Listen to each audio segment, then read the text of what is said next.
हाँ जी, good afternoon students. तो आप लोगों का सभी का आज की इस लाइव क्लास में बहुत बहुत स्वागत है। क्लास की शुरुआत करते हैं हम छोटी सी बातचीत से, स्टोरी से। जैसा कि हम लोगों को पता है कि हर चीज की कोई ना कोई शुरुआत जरूर होती है। हमें किसी भी चीज की, जैसे मान लो मिल्खा सिंह है जिनका बड़ा नाम हुआ रेस के अंदर, भागने में, दौड़ में, तो उस व्यक्ति ने भी ऐसा नहीं है कि भी वो मतलब उसको कोई गॉड गिफ्टेड था दौड़ना, या जो उसकी रेस थी वो कोई जन्मजात उसको सिखाई गई थी। बस शुरुआत कहीं ना कहीं से जरूर होती है, और एक हर साधारण इंसान की तरह उसने भी सबसे पहले जीवन के अंदर आने के बाद क्रोलिंग करना सीखा, उसके बाद लड़खड़ाते हुए चलना सीखा, कोई चीज को पकड़ के चलना सीखा, और एक समय ऐसा आया कि वो दौड़ते दौड़ते अभ्यास के साथ उस जगह तक पहुंच गया जहां तक की कल्पना कोई अपने जीवन भर में करता है। तो वैसी स्थिति थी। एक एग्जाम्पल, एक स्टोरी मैंने छोटी सी फेसबुक के ऊपर पढ़ी। इसको क्या था स्टोरी के अंदर, कि एक समय था भारत और ऑस्ट्रेलिया का मैच हो रहा था, और उस मैच के अंदर जैसा कि गॉड ऑफ क्रिकेट कहा जाता है सचिन तेंदुलकर जी को, और शायद अभी हाल ही में उनका कुछ जन्मदिन भी था कल शायद, और उन्होंने बड़ा सादगीपूर्ण अपना जन्मदिन मनाया। और ये कह लो कि इस बार जन्मदिन की कोई पार्टी वार्टी नहीं रखी थी, क्योंकि पूरा देश जो है वो कोविड-19 की चपेट में आया हुआ है। तो इन्हीं को लेकर एक किस्सा शेयर किया हुआ था फेसबुक के ऊपर, कि जो सचिन तेंदुलकर है वो सचिन कैसे बने, क्रिकेट के भगवान कैसे बने।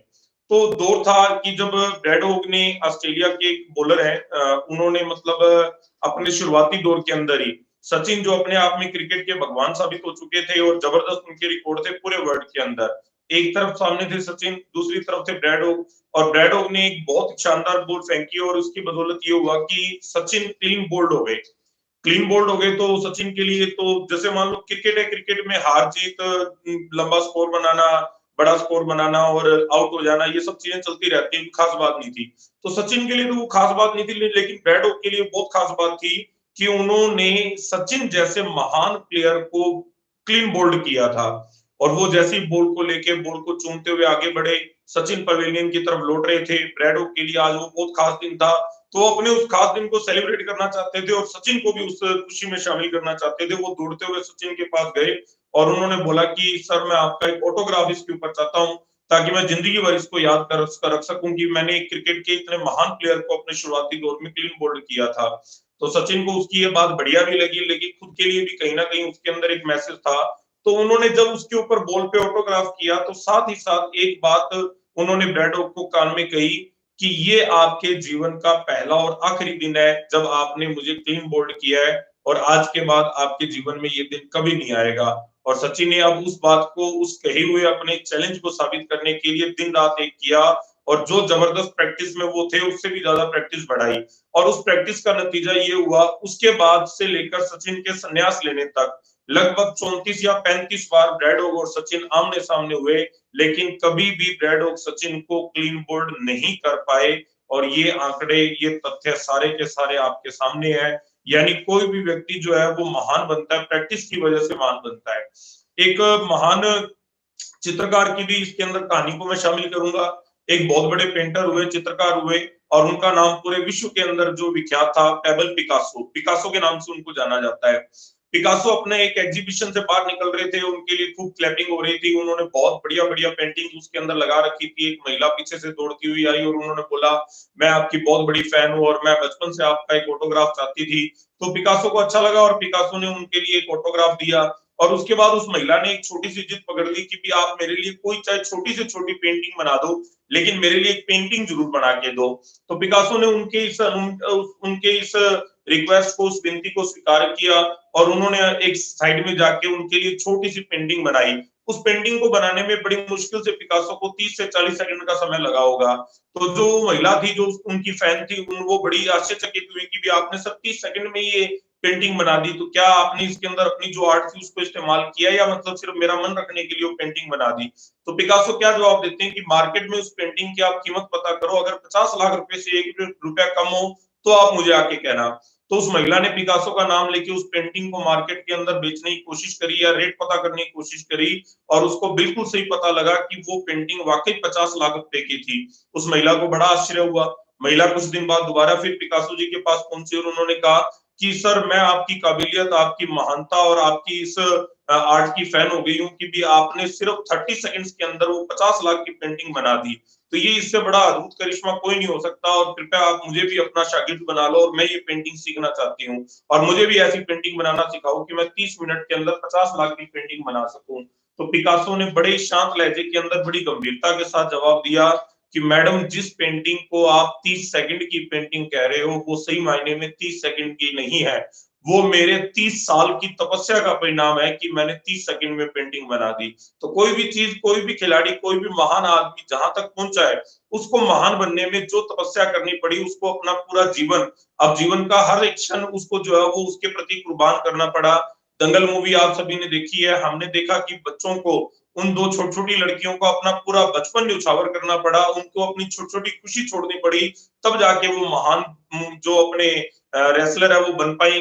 तो ये सारे जीवन की जो घटनाएं हैं वो हम लोगों को कहीं ना कहीं ये शिक्षा जरूर देती हैं कि अगर जीवन में कुछ कामयाब होना है तो आज का, प्रेजेंट का सुख, प्रेजेंट की नींद, प्रेजेंट के आनंद हमें छोड़ने होंगे, तभी हम जीवन में कुछ हासिल कर सकते हैं। तो ठीक है बच्चों, शुरुआत करते हैं। ये अपनी आज की जो वर्कशीट है उसकी शुरुआत करते हैं। आज के क्वेश्चन कुछ बच्चों को काफी टफ लगे, और थे तो गिने चुने टफ क्वेश्चन, लेकिन कुछ बच्चों को ज्यादा लगी उसमें दिक्कत। तो शुरुआत करते हैं क्वेश्चन नंबर 1 से। पहला क्वेश्चन देखते हैं। पहले क्वेश्चन में अगर हम इक्वेशन बनाने में जाएं तो टाइम काफी ज्यादा वेस्ट हो जाएगा। हम लोग इसका सीधा शॉर्टकट देखते हैं। देखो, इसने कहा cost price of a product is rupees R. ठीक है, माना कॉस्ट प्राइस 4 रुपए है। A person raised its price by X% and then offer a discount of Z%. ठीक है, 10% रेट बढ़ाता है। अब देखो, मान लीजिए मैंने 10% रेट बढ़ाया, ठीक है ना, मैंने X की वैल्यू क्या मानी, 10%। अगर मैं 10% रेट बढ़ाता हूं तो 110 को वापस कम करने के लिए 10 बटा 110 घटाना होगा। 10 जो है वो 110 की जो परसेंटेज है वो पॉइंटों में जाती है, पूरा पूरा नंबर नहीं आता। और अगर पूरा नंबर नहीं आएगा तो ये वापस जाके उसके आर के बराबर जेड इज, इसने लाइन बोली है, इज ट्वाइस ऑफ जेड, यानी जेड का 2 गुना is equal to X, X के बराबर बताना है। ठीक है ना, तो यहाँ पर अगर आप एक्स को तो मानते हो 10%, अब ये इसका दुगना हो नहीं पाएगा, यानी ये तो बात जम ही नहीं, 10% मानने से नहीं बात बनी। अब माना मैंने एक्स की वैल्यू 20, 120, अब अपने को 120 से वापस 20 लाना है। ठीक है ना भाई, एक्स परसेंट बढ़ाना है और उसके बाद जेड परसेंट का डिस्काउंट देना है, और वापस जो वैल्यू है क्या आ जानी चाहिए, आर आ जानी चाहिए। तो 100 से वापस हमने 100 लाना है, तो 120 में से 100 लाना है तो क्या घटाना होगा, 20, 20 बटा 120, 20 बटा 120 हमें याद है ये 16 से 2 बटा 3 होता है, तो 16 से 2 बटा 3 घटने से ये इसके बराबर हो जाएगा। लेकिन ये बराबर तो हो जाएगा, लेकिन 16 से 2 बटा 3 का जो दुगना है वो एक्स के बराबर नहीं है, यानी ये बात हमारी वेस्ट हो गई, इसका कोई वैल्यू नहीं पड़ी। तो फिर ऐसा नंबर 1 तो ये होता है 25%। 125 में से 25 घटाओगे, 125 में से 25 घटाओगे वापस 100 हो जाएगा, तो 25 जो है वो 125 का कितना परसेंट है, तो ये तो बात समझ में आ रही है कि ये 20% है। लेकिन ये 20% जो है, मान लीजिए ये जो 20% है वो 20% इसका 25 के दुगने के बराबर नहीं है, यानी यहाँ पर कोई बड़ी परसेंटेज होगी तभी ये इसके बराबर आ पाएगा, तो यहाँ भी बड़ी परसेंटेज होनी चाहिए। तो ये 10, 20, 25 से काम नहीं चल रहा है, हम लोगों को कोई बड़ा नंबर मानना होगा। तो आगे बढ़ते हैं। मैंने माना यहाँ 50, अब जो 50 है वो 150 का 33% है, तो 33 का दुगना तो 66 होता है, यानी चलो थोड़ा नजदीक पहुंचे हम लोग। ठीक है ना, 33 का दुगना तो 66 होता है, तो बनी नहीं बात। आगे मैंने 100 का 100% माना, क्या हो गया, 200। अब 200 में से आपने क्या घटाना है, 200 का 100 घटाना है, तो 100 जो है वो 200 का कितना परसेंट है, 50%, और 50% का जो दुगना है, 50% का जो दुगना है, तो मतलब जेड का क्या माना है हमने, 50% माना है, और 50% का जो दुगना है वो 100% होता है, और ये सारी बातें मैच कर गई। तो एक्स की वैल्यू क्या बन गई, यहाँ एक्स की वैल्यू 100% बन गई, जेड की वैल्यू क्या बन गई, 50% बन गई, और 50% का दुगना 100% इसके बराबर होता है। तो ये हम लोगों ने सीधा यहीं पर मान के कर दिया, और ये अपना आंसर ऑप्शन उठा के करते तो भी आप ला देते, नहीं तो मैंने मान के जो आपको समझाया उससे भी अपने को क्लियर होता है। तो आंसर क्या आ जाएगा, 4 नंबर आ जाएगा। ठीक है भाई, क्वेश्चन नंबर 2 पे आ जाते हैं। दूसरा क्वेश्चन देख लो, इसमें कहा 2 डाइस फेंके गए, दोनों डाइस में से the number in the second roll will be lesser than that in the first. ठीक है ना, जो सेकंड है वो पहले से छोटा होना चाहिए। तो ये संभावना क्या है, मान लीजिए आ सकता है 2 1 आ सकता है, 3 2 3 1, 4 3 4 2 4 1, 5 4 5 3 5 2 5 1, 6 5 6 4 6 3 6 2 6 1, 1 2 1 3 3 और 3 6 6 और 4 10 10 और 5 15, 15/36, 3 5 15, 3 से किया 12, ये 5/12 अपना आंसर आ जाएगा 4 नंबर। क्या ये बात क्लियर है सभी को? ये 5/12 आंसर आ गया। क्वेश्चन नंबर 3 पे आ जाते हैं। तीसरे क्वेश्चन की काफी ज्यादा डिमांड आई थी। तीसरा क्वेश्चन हम लोग ध्यान से देखते हैं। अब है ना, इसको समझने की कोशिश करना। तीसरा बढ़िया क्वेश्चन है। या तो आप इसकी एक्स वाई की इक्वेशन बनाओ, इक्वेशन बनाते हो तो भी क्वेश्चन बहुत लेंथी जाता है। ठीक है ना, तो इसको मैं 2 टुकड़ों में क्वेश्चन को समझाने की कोशिश करता हूं। सभी बच्चों ने ध्यान से इसको बात को समझना है। इसने कहा average marks of Sandeep are decreases by 2 when he exclude, यानी कुछ सब्जेक्ट है, कितने सब्जेक्ट है हमें नहीं पता। ठीक है ना, सबसे पहले तो सब्जेक्ट कितने हैं हमें नहीं पता, एक्स मान लिया।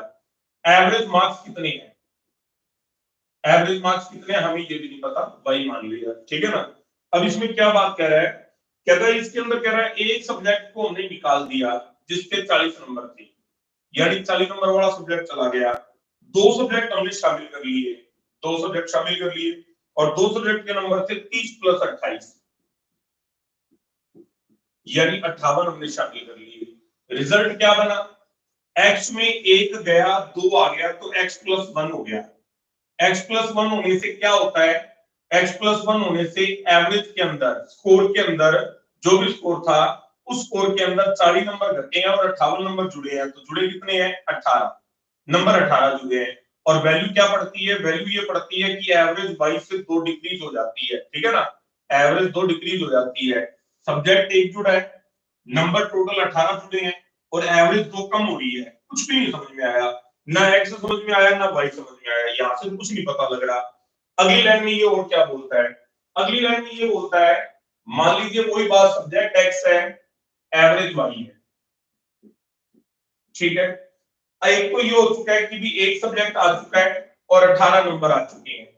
दूसरा दूसरा ये कह रहा है कि एक 54 नंबर का कंप्यूटर सब्जेक्ट और ऐड कर लिया, एक सब्जेक्ट और ऐड कर लिया, 54 नंबर और ऐड कर लिए, और उससे एवरेज वापस वो की वो हो जाती है, यानी x + 2 लोगों की एवरेज वापस y की y रह जाती है। ये अपने को बात बोली जा रही है। मैं एक बार इस बात को तो यही छोड़ रहा हूं, इसको पकड़ रहा हूं। ये x + 1 कहां से आया और 18 कहां से आया, ये बात समझ में आ गई। ये यहां से आया है। यहां पर हुआ क्या है, एक सब्जेक्ट के 40 नंबर घटे हैं, ये 2 सब्जेक्ट जोड़े हैं, 30 और 28 58, 40 घटे हैं 58 जुड़े हैं, यानी नेट रिजल्ट क्या रहा है, 18 नंबर बढ़े हैं, और एक सब्जेक्ट जुड़ा है। एक सब्जेक्ट जुड़ने और 18 नंबर जुड़ने से एवरेज 2 कम हो जाती है। वही एक सब्जेक्ट जुड़ने और 18 नंबर जुड़े हैं, फिर अगला एक कंप्यूटर सब्जेक्ट जुड़ा है जिसके 54 नंबर जुड़े हैं। नेट रिजल्ट क्या रहता है, नेट रिजल्ट ये रहता है कि x + 2 जुड़ गए हैं और एवरेज वो y की y है। मैं इस क्वेश्चन को एक्सप्लेन करता हूं। हम क्लास में कुछ जने बैठे हैं और हमारी कुछ एवरेज है। ठीक है ना, हम क्लास में कुछ जने बैठे हैं और हमारी कुछ एवरेज है। बाहर 2 लड़के और खड़े थे, कहते जी हम आ जाए अंदर। मैंने कहा आ जाओ। मैंने कहा लेकिन हमारे बराबर पैसे लिख के आओ और हमारी एवरेज में कोई चेंज मत आने देना। जितने पैसे हमारे पास है ना उतने तुम भी लेके आ जाओ और हमारी एवरेज में कोई चेंज मत आने देना। कहते जी ठीक है। और मेरे कहने पर वो 18 और 54 72 नंबर लेके आ गए। ठीक है ना जी, 18 और 54 कितना नंबर ले आए, 72 नंबर ले आए। 2 लड़के आ रहे हैं और 2 लड़के 72 नंबर लेके आ रहे हैं, 72 नंबर लेके आ रहे हैं, और हमारी एवरेज में कोई चेंज नहीं हो रहा। इसका मतलब हमारी जो रिक्वायरमेंट थी, हमारी एवरेज वही उन्होंने भी ला दी और हमारी एवरेज में कोई चेंज नहीं हुआ। 2 लड़कों ने 72 नंबर लाके दिए और हमारी एवरेज में कोई चेंज नहीं हुआ। इसका मतलब हमारी एवरेज 36 नंबर है। एवरेज कितनी आ गई, 36 नंबर। उन्होंने 36 नंबर दोनों ने ला दिए और हमारी एवरेज में कोई चेंज नहीं हुआ, यानी हमारी एवरेज पहले भी 36 थी, अब भी एवरेज 36 है। ये एवरेज 36 तक बोलो, बात समझ में आ गई सभी को? ये यहाँ तक बात समझ में आ गई। अब वापस मैं पिछले क्वेश्चन पे आ रहा हूँ। तो एवरेज मार्क्स हमने 22 की जगह क्या मान लिया, 36। एवरेज मार्क्स 22 की जगह 36 मान लिया, और यहाँ पर एवरेज मार्क्स 22 की जगह 36 की जगह 2 कम करके कितना मान लिया, 34 मान लिया। अब चाहो तो आप इक्वेशन भी आसान बन जाएगी, नहीं तो हम लोग आसानी से ही कर देंगे, वैसे कर देंगे। समझो इस बात को। हुआ क्या है, हम क्लास में कुछ जने बैठे थे, हमारे पास 36 रुपए है, हमारे पास 36 रुपए है। एक कैंडिडेट उठ के चला गया, 40 नंबर वाला चला गया, उसकी जगह 2 लोग आ रहे थे। जो एक कैंडिडेट आ रहा था, मैंने कहा तू तो भाई 40 रुपए लेके आ अंदर क्लास के अंदर। तो वो एक कैंडिडेट 40 रुपए इसमें से लेके आ गया, कहता है मैं 40 ही आया, मेरे को अंदर आ लेने दो। एक लड़का गया था 40 रुपए लेकर, दूसरा लड़का आ गया 40 रुपए लेके, 58 आए ना दोनों के टोटल। मैंने मान लिया एक लड़का तो 40 पूरे लेके आया है, अब दूसरा लड़का बाहर रह गया। हमारे पास से एक जना गया था, वो 40 रुपए लेके गया, उसकी जगह दूसरे को मैंने एंट्री दे दी और वो 40 लेके आ गया, यानी हमारा हिसाब किताब बराबर हो गया। उतने ही बच्चे हैं, उतनी एवरेज है, सब कुछ सेम है। अब दूसरा लड़का बाहर रह गया था, कहता मैं आ जाऊं, मैंने कहा आजा कोई बात नहीं है। मैंने कहा तू ऐसा कर, हमारे बराबर 36 रुपए लेके आ।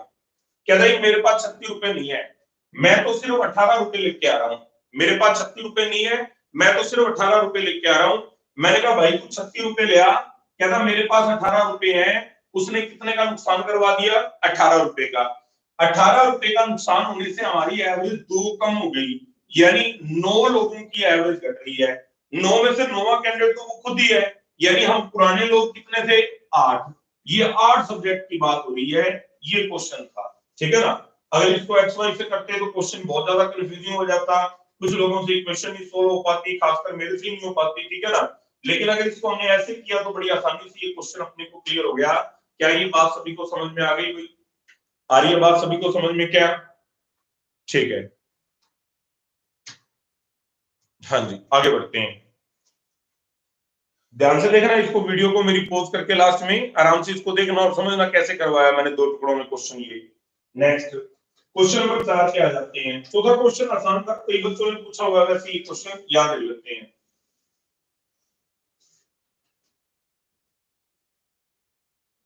हाँ जी, देखो एक कॉन्ट्रैक्टर ने gives a contract to X for building a wall in 8 days. ठीक है ना। एक्स को काम बोला, भाई एक्स काम कर दे। ये कह रहा है कि मैं 8 दिन के अंदर इसको कॉन्ट्रैक्ट दिया है, 8 दिनों का कॉन्ट्रैक्ट दिया है। लेकिन 8 दिनों के कॉन्ट्रैक्ट में ये पता लगा कि ये तो सिर्फ 64% काम ही कर सकता है। एक्स 8 दिनों में 64% काम कर सकता है, तो 100% अगर काम करने के लिए इसको बोल दोगे, 100% काम करने के लिए बोलोगे तो कितना दिन लगा देगा, 12.5 दिन लगा देगा। ये पहला स्टेप था। एक्स 8 दिन में 64% काम करता है, तो 100% काम करेगा 12.5 दिनों के अंदर करेगा। ठीक है ना। उसके बाद अब एक्स ने 2 दिन तो काम कर दिया, ठेकेदार को लगा कि भाई ये तो काम पूरा कर नहीं पाएगा। उसने वाई और जेड को इनवाइट कर लिया कि तुम लोग आओ इसके साथ में। अब वाई और जेड आ गए। वाई और जेड के आने से काम 6 दिनों में पूरा हो गया, यानी 2 दिन इसने लगा दिए थे। उसके बाद वाई और जेड आए और टोटल 6 दिन में काम हुआ है। 6 दिन में काम हुआ है, तो 4 दिन, 4 दिन और 4 दिन। एक्स ने 6 दिन काम किया है, वाई ने 4 दिन काम किया है और जेड ने 4 दिन काम किया है। ठीक है जी। एक्स का काम हमें पता है कि एक्स 8 दिन में 64% काम करता है। 8 दिन में 64% काम करता है, तो एक दिन में कितना परसेंट काम करता है, 8%। एक दिन में 8% काम करता है। 6 दिन तक इसने काम किया ही किया है, तो 8 6 48% तो काम इसने किया है। टोटल काम 100% होता है, 100 में से 48% इसने किया है, तो इन्होंने कितना काम किया है, 52%। 52% काम ये 4 दिनों में करते हैं, तो डेली दोनों मिलकर कितना काम करते हैं, 13%। तो डेली का दोनों का काम 13% है, और 13 जो 52% काम इन्होंने किया है। तो ये अभी परसेंटेज में क्वेश्चन के टुकड़े कर रहा हूँ, ये बात सभी को समझ में आ रही होगी। आगे बोलते हैं। आगे कह रहे हैं एक्स वाई और जेड जो है वो पैसा 12:8:5 में बांटते हैं। 12:8:5 में बांटते हैं, इस बात को समझते हैं। देखो इसने 48% काम किया है, तो इसको 12 रेशो पैसा मिला है। इन दोनों ने 52% काम किया, तो 12 चौक 48। ठीक है ना। 12 चौक 48, तो इन दोनों का 8 और 5 13, 13 5 65, 13 तो 52% पैसा इनको मिलना चाहिए था। तो ठीक है, ये अपनी जो अपनों ने टुकड़े किए थे वही इसने दे रखे हैं। पैसा किस रेशो में बढ़ता है, जो काम उन्होंने किया उस रेशो में बढ़ता है। जो जितना ज्यादा काम करेगा उसको उतना ज्यादा पैसा मिलेगा, इस रेशो में पैसा बढ़ता है हमेशा। ठीक है ना। उसके बाद ये कह रहा है कि कितने समय में जेड अकेला कर सकता था, ये बात अपने से पूछ रहा है, जेड अकेला कितने समय में कर सकता था।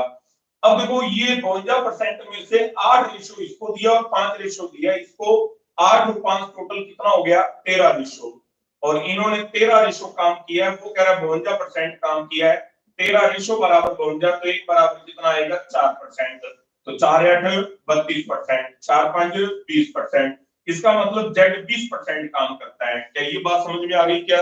जेड 20% काम करता है 4 दिनों के अंदर, ये 4 दिन थे, 4 दिन के अंदर जेड ने 20% काम किया है, 20% काम 4 दिन के अंदर करता है, तो 1% कितने दिन में और 100% कितने दिन में, 20 500, 4 5 20, यानी जेड 20 दिन में काम पूरा कर सकता है। ये अपना क्वेश्चन बना, ध्यान से इसको देख लोगे, चीजें अपने को समझ में आई हुई है तो बार बार एक्सप्लेन करने की जरूरत होती नहीं है, अपने को आती है ये चीजें, ठीक है ना। आगे बढ़ते हैं, क्वेश्चन नंबर 5 पे आ जाओ, ये नोट कर लो सभी।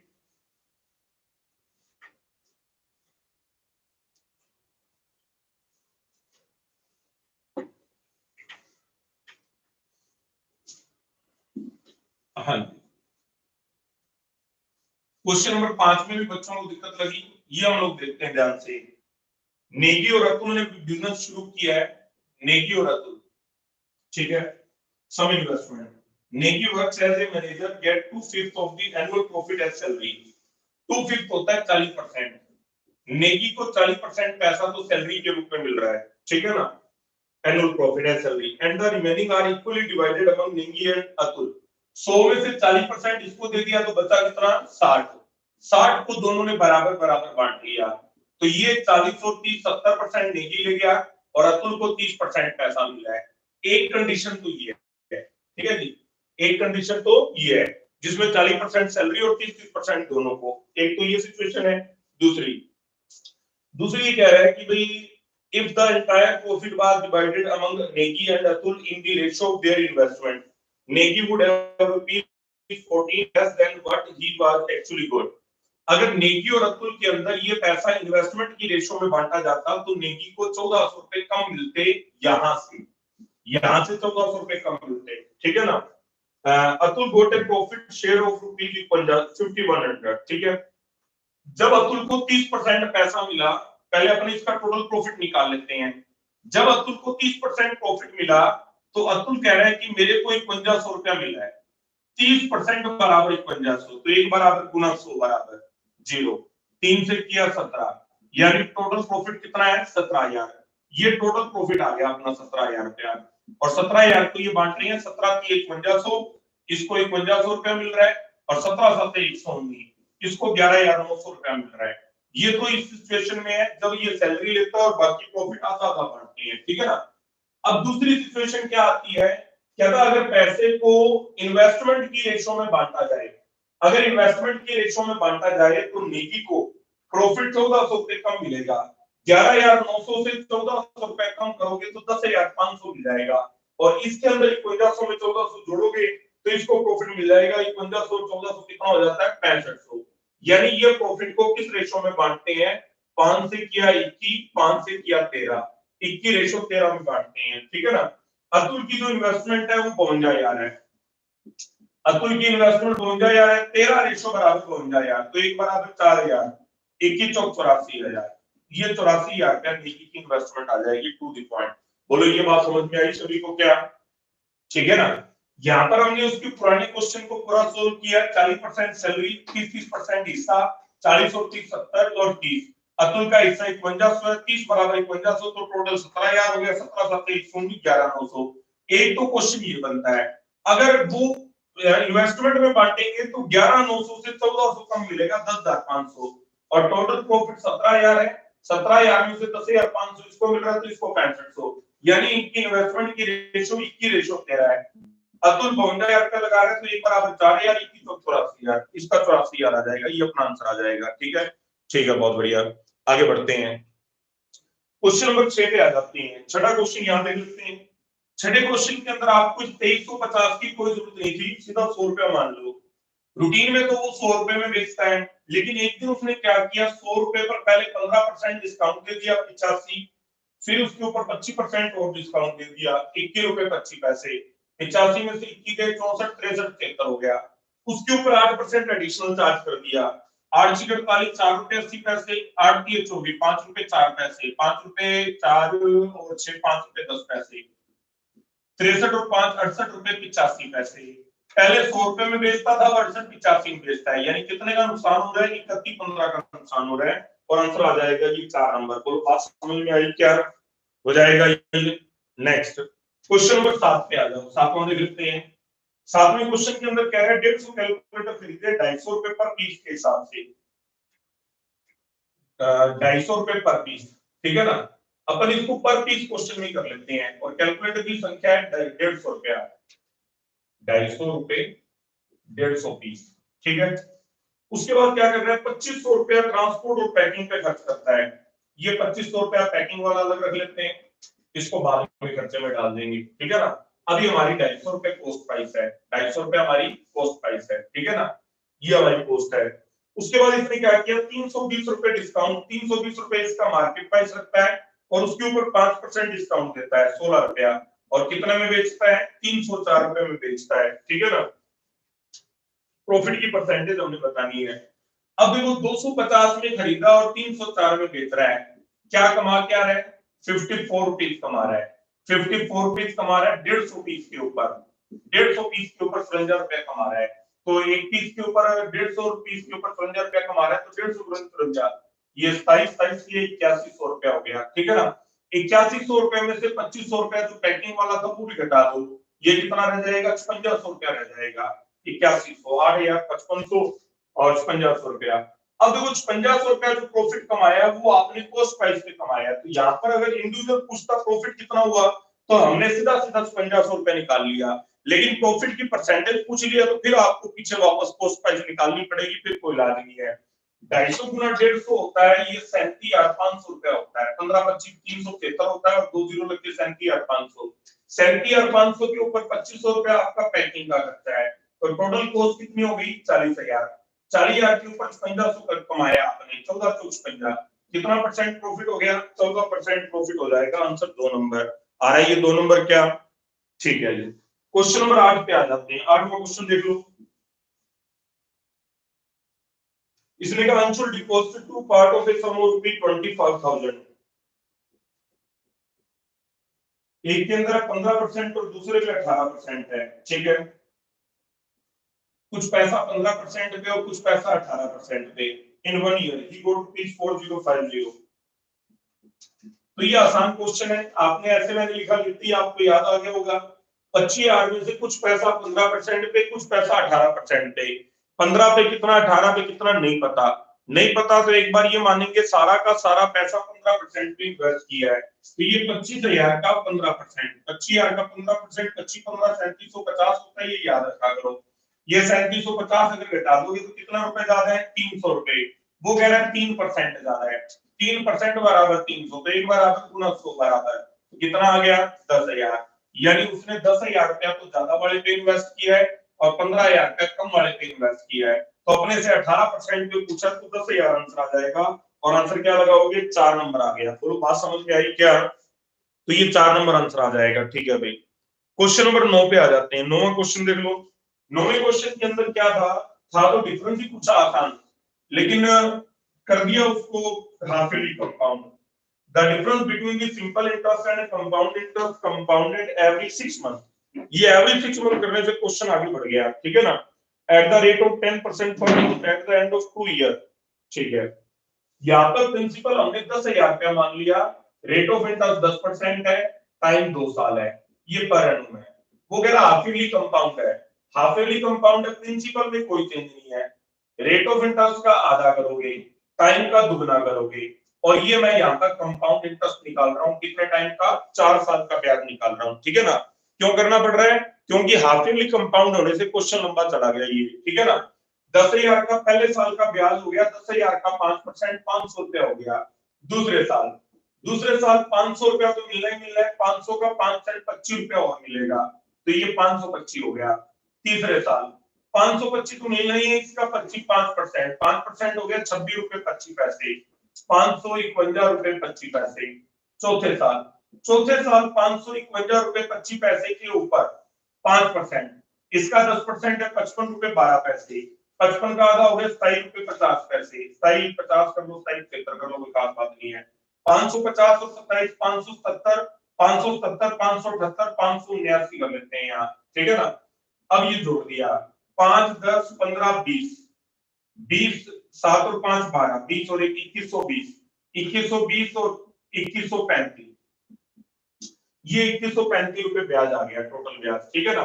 अब 2135 रुपए जो ब्याज आया है, 5 10 15 20 20 7 और 5 12, 2120 2120 25 और 20 45 45 और 10 55 2555 आएगा, ठीक है। ठीक है 2155 रुपए ब्याज आ गया। अब वो कह रहा है कि at the end of 2 years rupees 124.05 what is this sum. अगर हम लोग सिंपल इंटरेस्ट निकालते तो 10,000 का 10 गुना 20%, तो 10,000 का 20% कितना आ जाता, 2000 रुपए आ जाता, ठीक है ना। यहाँ पर कंपाउंड इंटरेस्ट 2155 आ रहा है, सिंपल इंटरेस्ट 2000 आ रहा है, अंतर कितना आ गया 155। हमारे हिसाब से अंतर 155 रुपए है, वो कह रहा है अंतर 124 रुपए है, तो एक बराबर बटा 155 गुना 10,000 बराबर, क्योंकि प्रिंसिपल 10,000 माना है। 31 5 155, 31 चौके 124, 5 से किया 2000, 2 चौके 8000। तो ये समझ में आया है, जिन लोगों ने यहाँ से तैयारी की हुई है उनको ये बात समझ में आई है कि भाई कैसे कर पा रहे हैं हम लोग, है ना। हमने पहले प्रिंसिपल 10,000 माना और 10,000 का 5% के हिसाब से कंपाउंड इंटरेस्ट कैलकुलेट किया। कंपाउंड इंटरेस्ट आ गया 2155, सिंपल इंटरेस्ट आ रहा है पूरा पूरा 2000, अंतर आ रहा है 155। हमारे हिसाब से डिफरेंस 155 है, वो कह रहा है डिफरेंस 124 है। हम कहते हैं 155, वो कहता है 124, तो एक बराबर गुना 10,000, गुना 10,000 इसलिए कि प्रिंसिपल ही गायब और प्रिंसिपल हमने 10,000 माना हुआ है, और इसके बराबर रख के आंसर हम लोग 8,000 निकाल देंगे। बहुत बढ़िया, काफी बच्चों ने कर रखा है, आ रहा 8,000 क्या, ठीक है बहुत बढ़िया। तो ये अमित कटारिया जी ने बताया 21.550625। तो अमित जी ऐसा ना आप कैलकुलेटर यूज कर पा रहे हो, मैं कर नहीं पा रहा हूँ, मेरे को हाथ से करना पड़ रहा है, ठीक है ना। आगे बढ़ते हैं, क्वेश्चन नंबर 10 पे आ जाते हैं। 10वां क्वेश्चन देखो।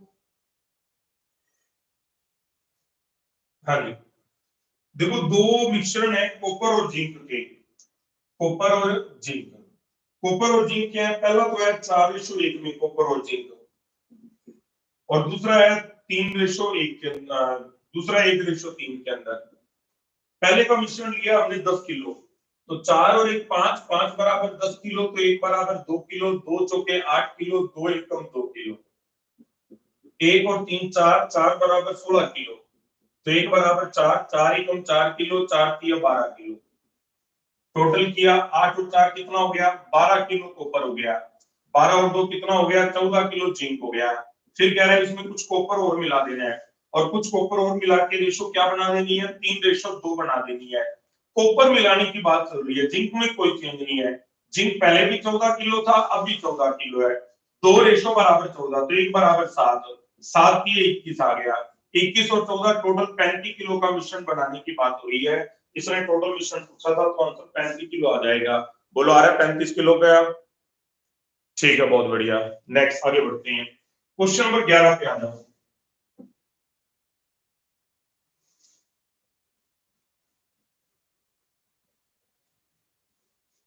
हाँ जी, इसने कहा एक certain some of compound interest amount rupees 5750 in 2 year, ठीक है।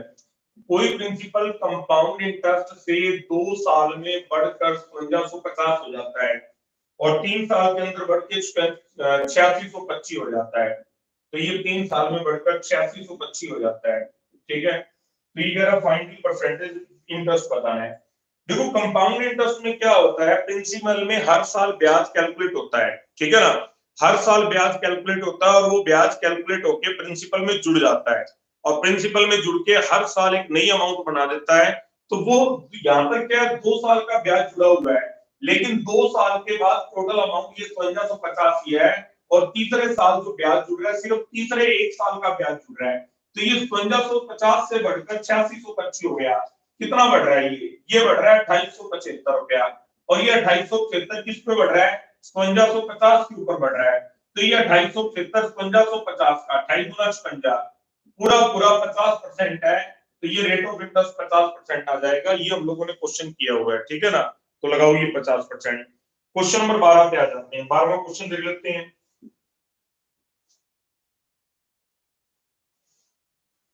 तो इसने कहा दीपिका जो है वो 30 की एवरेज से जा रही है और 6 घंटे में अपने डेस्टिनेशन पर पहुंच जाती है। तो दीपिका की स्पीड होगी 30 किलोमीटर पर आवर, ठीक है, 6 घंटे में। तो डेस्टिनेशन कितना हो गया? 180 किलोमीटर, ठीक है। ये दूसरी कैंडिडेट है हिना। हिना जो है वो इतनी दूरी 4 घंटे में तय करती है। हिना इतनी दूरी कितनी हो गई? 180 किलोमीटर 4 घंटे में। तो हिना की स्पीड कितनी आ गई? 45 किलोमीटर पर आवर। ये पहला स्टेप, कोई दिक्कत नहीं है इसमें। अब वो कह रहे हैं कि दीपिका की जो स्पीड है वो 10 किलोमीटर पर आवर बढ़ा दी जाए। दीपिका की स्पीड 30 में 10 जोड़ के दीपिका की स्पीड कितनी आ जाएगी? 40 किलोमीटर पर आवर। और हिना की जो स्पीड है वो 5 किलोमीटर पर आवर इंक्रीज कर दी जाए, तो हिना की स्पीड कितनी आ जाएगी? 50 किलोमीटर पर आवर, ठीक है। तो इसने कहा what would be the difference in their time taken to reach the destination. तो डेस्टिनेशन तक पहुंचने में कितना समय लगेगा, अंतर बताना है। डेस्टिनेशन वही 180 किलोमीटर है, तो 180 बटा 40 गुना 60 मिनट में आ जाएगा। तो ये 0 से ये 0, 4 से किया 15, 15 18, 15 18 कितना हो गया? 270 मिनट। तो यहाँ तो 270 मिनट लग रहे हैं।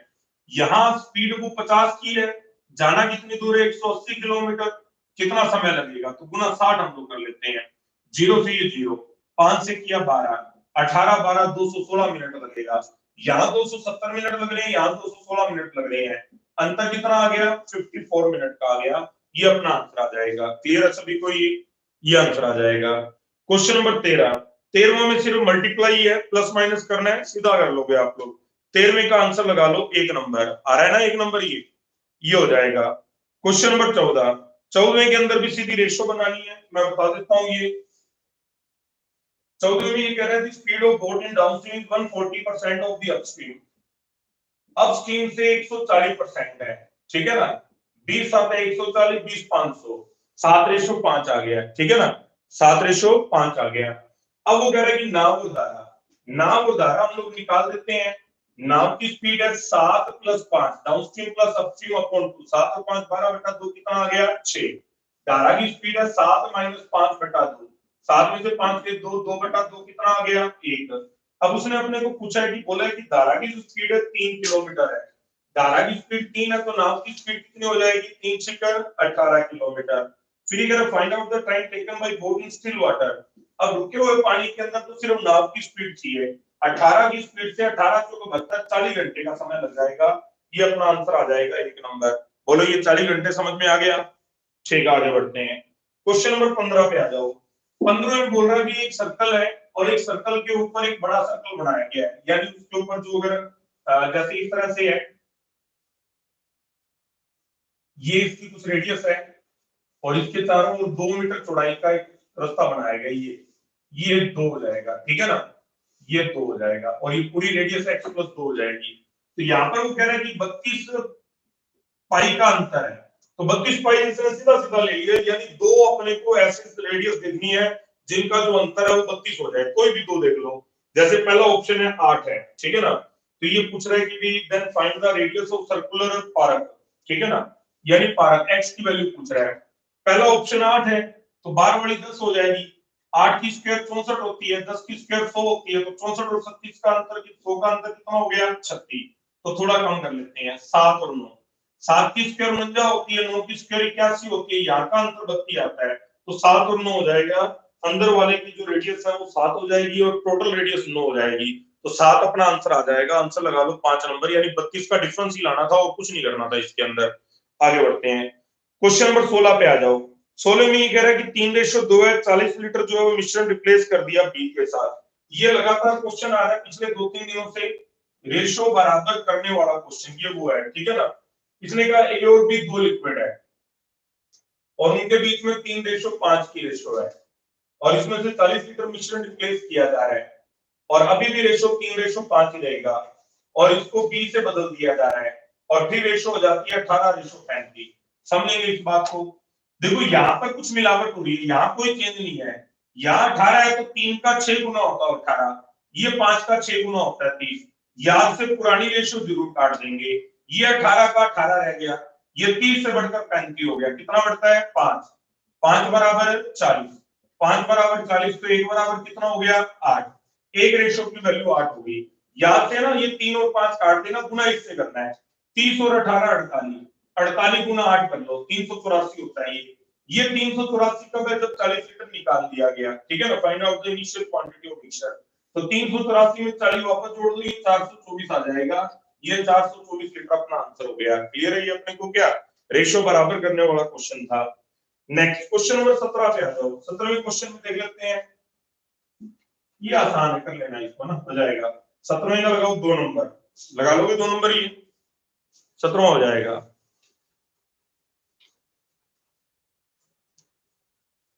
ठीक है, क्वेश्चन नंबर 18 पे आ जाते हैं। 18वें के अंदर भी ये 3 रेशियो बांटनी है, ये भी कर लोगे। ठीक है, 18वां हो जाएगा, 18वां कर लेना, कोई दिक्कत नहीं है।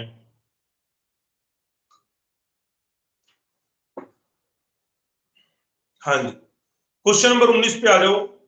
18वें का 3 नंबर आंसर है, लगा लो 3 नंबर। ठीक है, 3 नंबर आएगा। अभी पायल गोयल ने गलत कर रखा है। ठीक है, अब हम लोग 19वें क्वेश्चन पे आ रहे हैं। 19वां क्वेश्चन देख लेते हैं। हाँ जी, यहां देखो 19वां क्वेश्चन। अब देखो A and B can complete a piece of work in 20 days. A और बी दोनों मिलकर काम 20 दिनों में करते हैं, ठीक है ना। दोनों मिलकर काम 20 दिनों में करते हैं। They both start working together and after 8 days A go T. 8 दिन तक इन्होंने काम किया। 20 दिन में पूरा काम तो एक दिन में 1/20, और 8 दिन में कितना काम कर दिया 8/20। 8/20 का मतलब कितना काम हो चुका है, 4 दूनी 8, 4 5 20, 2/5 काम हो चुका है। 2/5 काम हो चुका है, तो काम रह कितना गया, 3/5 काम रह गया, ठीक है ना। ए कितना काम करता है अपने को पता नहीं, बी कितना काम करता है अपने को पता नहीं, लेकिन 8 दिन काम करने के बाद ए बीमार हो गया। 8 दिन काम करने के बाद ए बीमार हो गया। ए बीमार होने से ए की एफिशिएंसी 40% कम हो गई है, ठीक है ना। वैसे तो देखो ए बीमार है, उसको रेस्ट देना चाहिए था, पर चलो कोई बात नहीं है।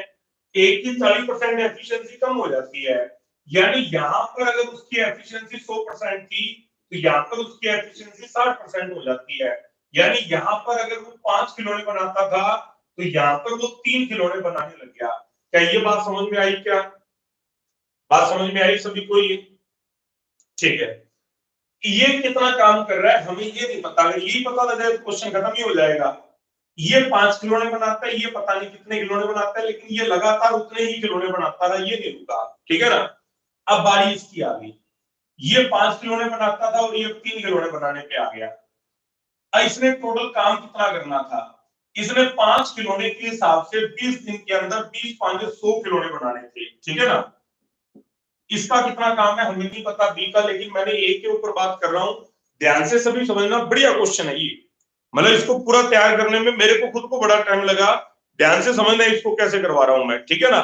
एक बार पहले यहां देख लो, बाद में नोट कर लेना, सभी यहां देख लो। मैंने ये माना कि ये पहले 100% एफिशिएंसी से काम करता था, यानी 5 खिलौने बनाता था। अब ये 40% एफिशिएंसी करके 60% एफिशिएंसी से काम कर रहा है और 3 खिलौने बना रहा है, ठीक है भाई। इसने शुरू के 8 दिन तक काम किया, तो 5 घंटे कितने खिलौने बना दिए 40। 40 खिलौने बना दिए, और इसके कितने खिलौने बाकी रह गए बनाने, 60 खिलौने बनाने बाकी रह गए। कितने खिलौने बनाने बाकी रह गए, 60 खिलौने बाकी रह गए। अब देखो जो काम हमारे हिसाब से 20 में से 8 दिनों का हो चुका है, 20 में से 8 दिन का काम हो चुका है, तो काम रह कितने दिन का गया था, 12 दिन का रह गया, ठीक है ना। लेकिन वो कहता है कि भी इसके बीमार होने से 24 दिन लगे हैं। 24 में से 8 दिन का काम हो गया है, तो 12 दिन वाला काम कितने दिन में करवाया जा रहा है, 16 दिन में करवाया जा रहा है। जो काम 12 दिन में होना था बचा हुआ, वो काम 16 दिन में करवाया जा रहा है। तो ये कहता भी मेरी स्पीड घट गई। मैंने कहा कोई बात नहीं है, तू तेरा काम कर। 16 दिन तक काम किया इसने, तो 16 किए कितने खिलौने बना दिए 48। 16 किए कितने खिलौने बना दिए 48। लेकिन ये कह रहा है मेरा काम तो 60 खिलौने था, कितने काम हुआ इससे, तो 48 ही खिलौने बने हैं। यानी 60 में से भी ये 48 ही बना पाया है। इसका मतलब कितने खिलौने कम बना पाया है, 12 खिलौने कम बना पाए हैं। तो ये 12 खिलौने का काम किस पे चला जाएगा, ये 12 खिलौने का काम जाएगा बी के ऊपर। लेकिन बी कह रहा है मैं तो मेरा काम कर ही रहा हूं। मैंने कहा तू तेरा 20 दिन तक तो काम कर रहा है, लेकिन 20 दिन से बढ़कर जो 24 दिन लगे हैं, 4 दिन जो एक्स्ट्रा लगे हैं, वो 4 दिन एक्स्ट्रा इस बचे हुए काम की वजह से लग रहे हैं। यानी बी ने जो 4 दिन एक्स्ट्रा लगाई है वो क्यों लगाई है? क्योंकि ये 16 थी, 48 खिलौने बना पाया, 60 में से 48 इसने बना दिए, 12 खिलौने बाकी रह गए थे, यानी 3 खिलौने बी बनाता है। यानी बी तो फिर उसी रूटीन से काम कर रहा है, यानी बी तो शुरू से लेकर आखिर तक 3 ही खिलौने बनाता था। ये अपना क्वेश्चन बना। फर्क समझ में आया सभी को क्या? हाँ, तो ये ऐसे बन पाएगा। फर्क ये बना कि भी ये यहाँ पर अगर मान लो ये 5 खिलौने के हिसाब से 40 बना दी, 60 खिलौने बाकी थे, इसकी एफिशिएंसी 3 खिलौनों की रहेगी, 16 दिन और लगे, 16 के 48 ही बना पाया। 60 में से अगर ये 48 ही बना पाया तो बचे हुए 12 खिलौने कौन बनाएगा? बचे हुए 12 खिलौने बी बनाएगा, और बी 4 दिन में करता है ई का। यानी बी की एफिशिएंसी 3 खिलौने बनाना है और ए की एफिशिएंसी 5 खिलौने बनाना है। अब पूछ क्या रहा है इसने कहा भी then find in how many days B alone can complete the remaining work after A got sick। अगर A बीमार हो जाता है तो A बीमार हो जाने के बाद B कितने दिनों में काम कर देगा? इस क्वेश्चन को समझ लेते हैं। A बनाता है 5 खिलौने, B बनाता है 3 खिलौने, दोनों मिलकर बनाते हैं 8 खिलौने। 20 दिन में इन्होंने काम करना था, तो टोटल काम कितना है? 160 खिलौने है। दोनों ने मिलकर 8 दिन तक काम किया तो 64 खिलौने बना दिए। 160 में से 64 बना दिए तो कितने रह गए? 96 खिलौने। अगर बी को अकेले को बोलोगे तो कितने दिन में बना देगा? 32 दिन के अंदर बना देगा। ये अपना आंसर आ गया। क्या ये बात समझ में आई क्या? तो ऊपर वाले ये सारा ड्रामा क्यों करना पड़ा? ये सारा ड्रामा इसके लिए करना पड़ा ताकि पता लगे कि बी कितना काम करता है। ठीक है ना? ये ध्यान से नोट कर लेना। उम्मीद है ये शॉर्टकट इसका यही बना होगा, ज्यादातर बच्चों ने इसको इक्वेशन बना के किया होगा। ठीक है ना? समझना इसको ध्यान से, बढ़िया क्वेश्चन था। क्वेश्चन नंबर 20 पे आ जाते हैं। 20वां क्वेश्चन मैं आपको करवा रहा हूँ, 20वां सीधा ही कर लेंगे, आंसर आ जाएगा, कोई दिक्कत नहीं है इसके अंदर।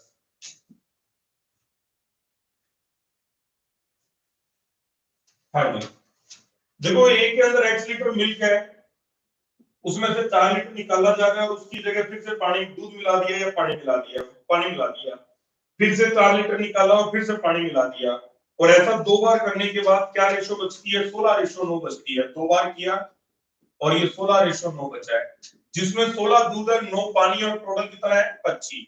तो दूध कितना बचता है? 16/25। दूध कितना बचता है? 16/25। 16/25 किसको 2 बार गुना करने पर आएगा? हाँ जी, 4/5 को गुना करने पर आएगा। तो 4/5 का 2 बार गुना करते हो तो 16/25 बचता है। 4/5 दूध बाकी बचता है।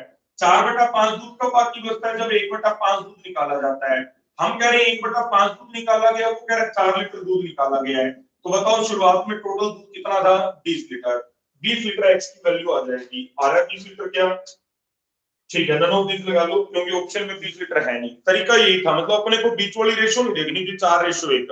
वो 4:1 देखने से क्वेश्चन लंबा हो रहा था, ये सीधा अपने को 16-25 देखना था। क्वेश्चन नंबर 21 पे आ जाओ। 21 देख लेते हैं। हाँ जी, एवरेज ऑफ 5 नंबर इज 91। ये 455 आ गया। Average of first, third and fifth number, first, third and fifth number, ये आ गया 83। 83 गुना 3, 8 की 24, 3 की 9, 249 आ गया। वैल्यू रह किसकी गई? बी की और डी की रह गई। बी और डी की वैल्यू निकाल लेते हैं। अब देखो 455 में से 249 घटा दो, 250, तो 201 रह गया। ये बी और डी का टोटल 201 है। ठीक है ना? इसने कहा second number is less than और equal to the fourth number. Second number जो है वो या तो छोटा या बराबर है फोर्थ नंबर के। अब सेकंड नंबर या तो बराबर है या छोटा है, तो छोटा या बराबर क्या हो सकता है? 100 और 101 मान लो, या दोनों को 100.5 मान लो। ठीक है ना? Then find the maximum value of second number.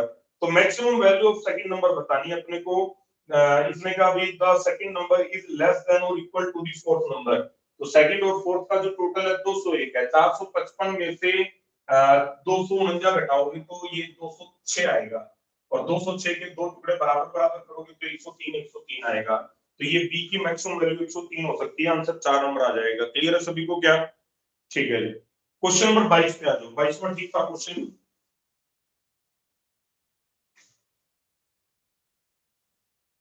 हाँ जी, 22वें के अंदर ये कह रहा है कि भी एक मैन्युफैक्चरर है जो उसके अंदर कुछ फिक्स्ड कॉस्ट है और कुछ वेरिएबल है, और वो एनुअली जो है फिक्स्ड कॉस्ट जो है वो एक्स है, और 1,00,000 यूनिट बना सकता है लास्ट, और जब वो 60,000 यूनिट बनाता है तो 9 रुपए कॉस्ट बनती है। 60,000 रुपया बनाता है तो 9 रुपए, 9 5,40,000 रुपया कॉस्ट आ रही है टोटल, ठीक है ना। और अगर मान लो लाख यूनिट बनाता है तो 7 रुपए 40 पैसे आती है और टोटल कॉस्ट आ गई 7,40,000। बस कोई डिफरेंस कर लेते हैं, 60,000 से बढ़कर लाख रुपया हुआ है तो कितनी यूनिट बढ़ी है, 40,000। और 40,000 यूनिट बढ़ने से खर्चा आपका कितना बढ़ रहा है, 2 लाख। 2 लाख खर्चा बढ़ रहा है 40,000 यूनिट के ऊपर। तो एक यूनिट के ऊपर खर्चा कितना बढ़ रहा है, 5 रुपए। तो ये 5 रुपए जो है वो क्या हो गई, वेरिएबल कॉस्ट हो गई। अब वो कह रहा है 80,000 यूनिट बनानी है।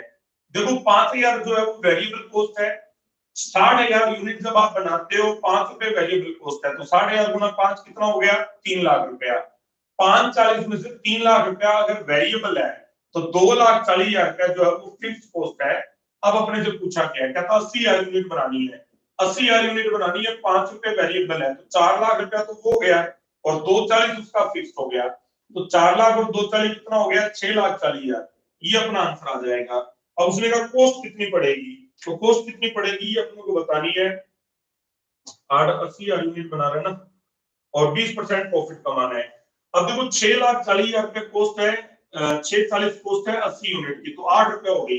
8 रुपए तो कॉस्ट है और 20% प्रॉफिट कमाना है, 8 दूनी 16, तो 9 रुपए 60 पैसे के अंदर इसको बेचा जाएगा।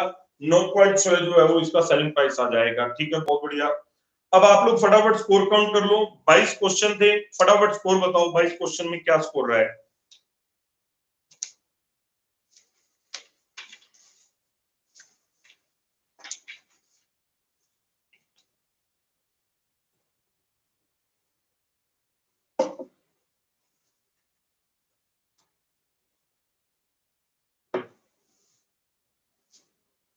हाँ जी, तो ये स्कोर आने शुरू हो गए हैं।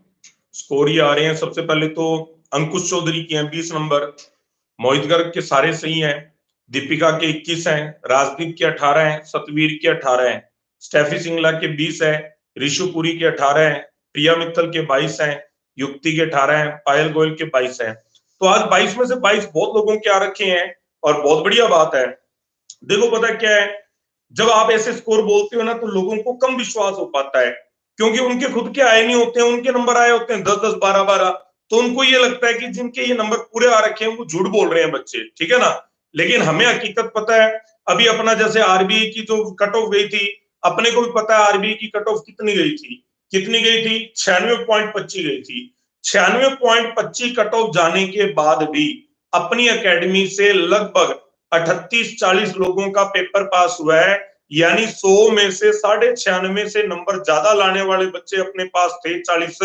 तो आप समझ सकते हो बहुत लोग, मतलब बहुत बच्चे आरबीआई क्लियर नहीं भी कर पाए थे। प्रिय ना, आपने को याद है, सभी को क्लास में बात हुई थी इस बारे में, और अपने को ये भी याद है कि कम से कम 50-60 बच्चे थे जो 92-93 से ऊपर थे, और बच्चे कह रहे थे सर 100 में से 96 कराए तो भी नहीं पेपर पास हुआ, कैसा रिजल्ट आया ये। तो बात ये आती है कि जब पूरी एक्यूरेसी होगी तभी रिजल्ट आ पाएगा, ठीक है ना। तो यहाँ पर आप लोग जो स्कोर बोलते हो 18, 19, 20, 22, तो जो दूसरे लोग हैं उनको कम समझ में आता है ये स्कोर, उनको ही ऐसा लगता है भी ये सब नाटकबाजी और सब मैनिपुलेट किया जा रहा है। तो देखो पता है, आप 5 बच्चों से तो गलत तरीके से मैसेज करवा सकते हो, 10 बच्चे गलत बोल सकते हैं, लेकिन अगर 200 लोग कहीं जुड़े हुए हो, वो 200 के 200 लोग गलत नहीं बुलवाए जा सकते, ना वो गलत बोलते हैं। तो जो आप लोगों का स्कोर है, अपने को तो पता है, मेरे को भी पता है मैंने क्या पढ़ाया है, आपको भी पता आपने क्या पढ़ा है, क्या सीखा है, कैसे शॉर्टकट सीखे हैं। और ये जो अपने 22 क्वेश्चन थे ना आज वाले, आप एक्चुअल स्थिति जानो इसकी, इस लेवल की, लोगों के होश उड़े हुए इन क्वेश्चंस को देखकर, ठीक है ना। मैंने बहुत लोगों की वीडियो देखी इन दिनों में, बड़े बड़े दावे जो कहते हैं, मान लो जबरदस्त क्लास, धमाकेदार क्लास, जो मतलब बड़े बड़े दावे करते हैं। देखो हमारी क्लास में तो कोई धमाका नहीं होता। अभी मैं पिछले 1 घंटे से पढ़ा रहा हूँ, कोई धमाका हुआ क्या, सुनाई दी तुम्हें धमाके की आवाज? तो देखो हमसे कोई धमाका धमुका नहीं होता, हमसे तो मेहनत हो जाती है, मेहनत जितनी मर्जी करवा लो, ठीक है ना। मेहनत में कोई कमी नहीं है ना, बड़े दावे करते हैं हम लोग। मान लो पहले लंबा चौड़ा दावा कर दिया, मैं तुम लोगों को लाइव पढ़ाऊंगा, बाद में लाइव अपने से पढ़ाया नहीं जा रहा, टेक्निकल फॉल्ट आ रहे हैं। तो भाई लाइव पढ़ाना बहुत बड़ा चैलेंज होता है ना। मान लो लाइव क्लास चल रही है, बच्चा कुछ भी कमेंट कर सकता है आपके ऊपर। आज मान लो यहाँ पर लाइव क्लास के अंदर अपने को स्ट्रेंथ दिख रही है 180 की स्ट्रेंथ है, तो 180 की स्ट्रेंथ है, वो सारी दुनिया को दिख रही है 180 की स्ट्रेंथ है।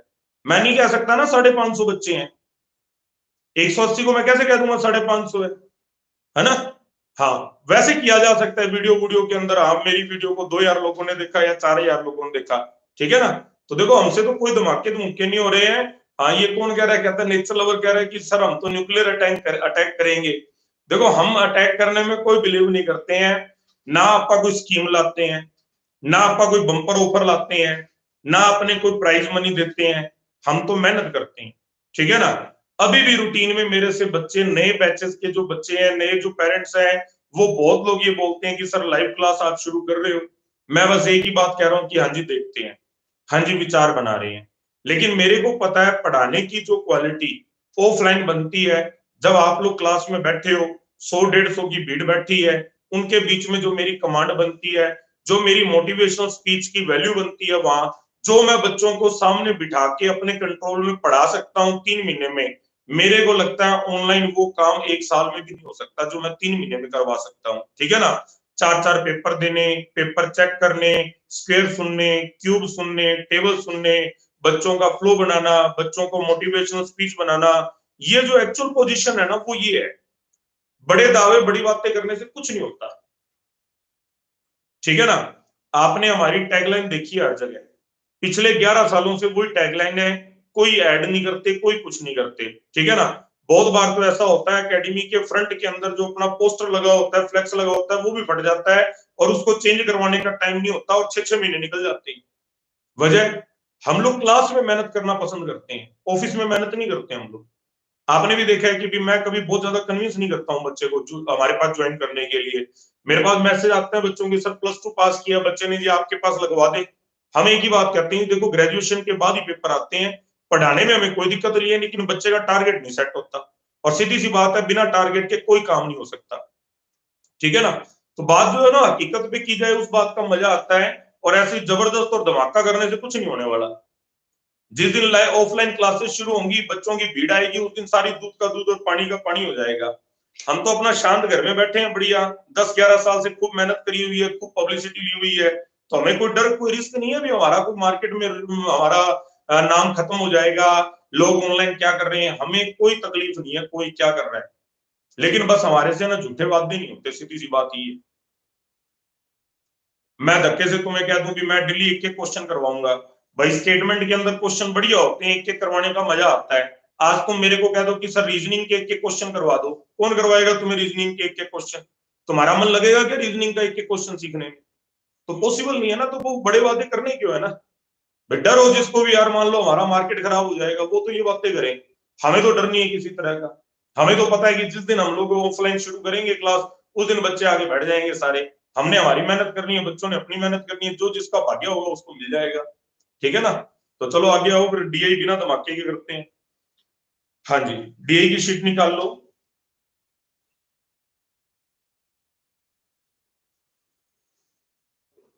हाँ भी, आगे बढ़ते हैं। तो डीआई के अंदर, डीआई में ना पहले क्वेश्चन में थोड़ी सी दिक्कत थी, डाटा क्लियर नहीं था इसका ना। क्योंकि ये लाइनें इसने क्या है कि 5000 से 6000 डाल दिया। 5000 से 6000 डालने के बाद बीच में 10 लाइनें हैं कि 5 लाइनें कि 8 लाइनें हैं। तो मतलब ये समझ कम आ रहा है, ठीक है ना। तो ये कम पता लग रहा है, इसके मैं सीधे आंसर लगवा रहा हूँ। क्वेश्चन नंबर 1 बताओ, पहले का क्या आंसर लगा रहे हो?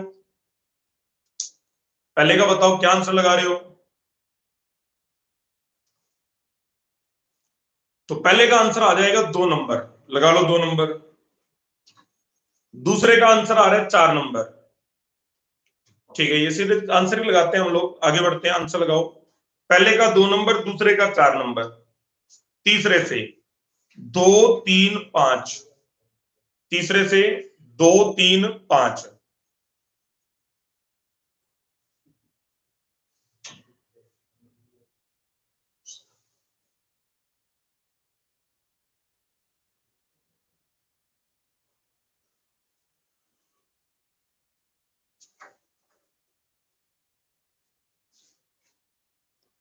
हाँ जी, तो 1 से 5 ये हो गई। इसमें से कुछ क्वेश्चन आपने लोगों ने कर लिए होंगे, कुछ डाटा नहीं समझ में आ रहा होता होगा तो नहीं हो पाया होगा, ठीक है ना, कोई खास बात नहीं है। क्वेश्चन आसान था, इसमें कोई दिक्कत नहीं थी।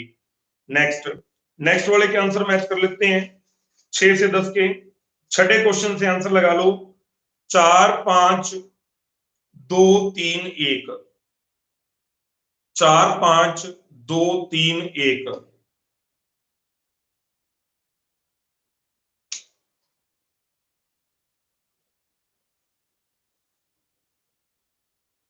हाँ जी, क्वेश्चन नंबर 11।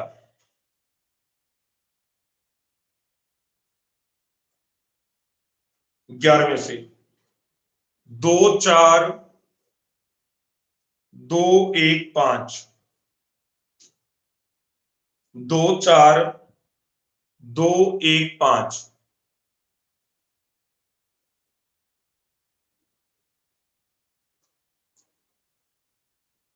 आज नवीन ही है, मेरे को लगता है आज नवीन ही नजर आ रहा है, नवीन जिंदल। हाँ जी, फटाफट 15 में से स्कोर काउंट करना शुरू करो। तो ये स्कोर आ गए हैं बच्चों के। तो अमित कटारिया के 14 नंबर आए हैं। तो अमित आ रहे हैं एक्चुअल में 14 नंबर क्या? यार हमारे ये मुश्किल से मुश्किल क्वेश्चन में 14 14 15 15 स्कोर देख के लोगों का हाल खराब हो रखा है। स्कोर सही बताया करो अपना। ज्योति बंसल के 13 है, नीलम रतन के 11 नंबर है, नैन्सी के 13, लवली के 14 है, मोहित गर्ग के 14, सनी जिंदल के 12 और जयदीप के 12, पायल गोयल के 13। चलो तो नेहा के 12। लगभग ज्यादातर स्टूडेंट के 12 13 14 15 है, 15 वाले काफी स्टूडेंट है। ठीक है, बहुत बढ़िया। लास्ट वाला 11 से 15 बोलो, किसी ने कुछ पूछना है तो करवा देता हूं। तो ये मनीषा खन्ना के 11 है, ईशा गर्ग के 13 है, साहिल जैन के 10 है, सतवीर कौर के 8 है, सुखराज के 13 है, जसविंदर के 12 है। ठीक है,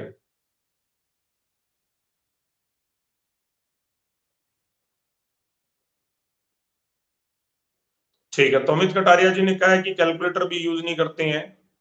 बहुत बढ़िया। तो अमित जी ने थोड़ी देर पहले एक बात कही कि सर मैंने कोहली सर से ये तरीका सीखा था, तो बहुत बढ़िया। देखो, हर इंसान कोई भी आपके जीवन में टीचर आता है उससे बहुत कुछ अपने को सीखने को मिलता है, ठीक है ना। अभी थोड़े दिन पहले कोहली साहब से बात हुई थी, तो एक तो कोहली सर की एंगेजमेंट हो गई है। आप लोगों को सभी को बहुत बहुत बधाई। और कोहली सर भी अगर हमें कहीं सुन रहे हैं तो उनको भी बहुत बहुत बधाई। तो कोहली सर की एक तो एंगेजमेंट हो गई है। दूसरा, उनकी एसएससी +2 लेवल के अंदर जो है गवर्नमेंट जॉब भी लग चुकी है हरियाणा के अंदर, ठीक है ना। हरियाणा एसएससी के अंदर उनकी गवर्नमेंट जॉब लग चुकी है। और कोहली सर से जब बातचीत हुई तो कोहली सर बड़ा याद कर रहे थे एकेडमी को। चंदन सर ने बताया मेरे को ये। तो चंदन सर की जब बात हुई थी उनसे, तो कोहली सर काफी याद कर रहे थे एकेडमी को, और उन्होंने बात करते करते एक चीज और ऐड करी। वो बात मेरे को बड़ी अच्छी लगी। वो कहने लगे कि सर मैं जब अपनी एकेडमी में आया था, बंसल एकेडमी में, उससे पहले भी मैंने कई जगह जॉब की हुई थी, कई जगह मैंने पढ़ाया हुआ था, ठीक है ना। और उसके बाद जब वो यहाँ से चले गए तो भी उन्होंने हरियाणा में वहां जाके अपने वहां कई सेंटर में पढ़ाया। तो वो कहने लगे कि सर जितने मर्जी सेंटर मैंने पढ़ाया है, जहां भी जितना भी मैंने काम किया है, लेकिन फर्क बहुत महसूस होता है। जो यहाँ के बच्चों का अपनापन है ना, टीचर्स के प्रति जो रिस्पेक्ट की भावना है, जो अपनापन है, वो कहीं किसी एकेडमी में नहीं मिल पाती है। जैसे अभी थोड़ी देर टाइम पहले आपको पता है रोहित सर अपने पास आए हैं, रोहित सेन जी। वो भी कई एकेडमीज में पढ़ा चुके हैं, राजस्थान में भी पढ़ा चुके हैं, बठिंडा की भी एक आध अकेडमी में पढ़ा चुके हैं। तो वो भी इस चीज को बड़ा अप्रिशिएट करते हैं कि सर मतलब अपना जो यहाँ का माहौल है ना, उस माहौल का रात दिन का फर्क है। और अकेडमी में क्या होता है, बैच शुरू किया, बच्चे से फीस ले ली, उसके बाद बैच को मर्ज कर दिया। बच्चे घूमते रहते हैं भी बैच किसका बैच किस में मर्ज हो गया। क्या एसएससी इसी में बिठा दो, क्या बैंक इसी में बिठा दो, क्या स्टेट गवर्नमेंट इसी में बिठा दो, कोई तैयारी हो एक ही बैच में बिठा दो। ये जो बातें हैं ना, कई बार मेरे को लगता है कि भी हमारे पास जो बच्चे ज्यादा है या स्टूडेंट ज्यादा है, उसकी वजह क्या है?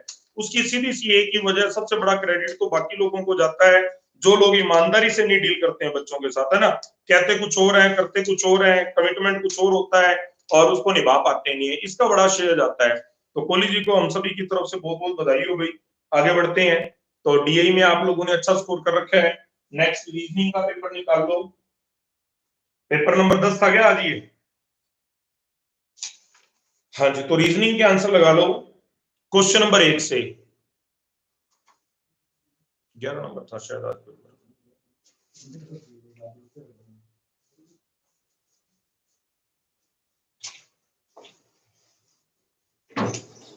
हाँ जी,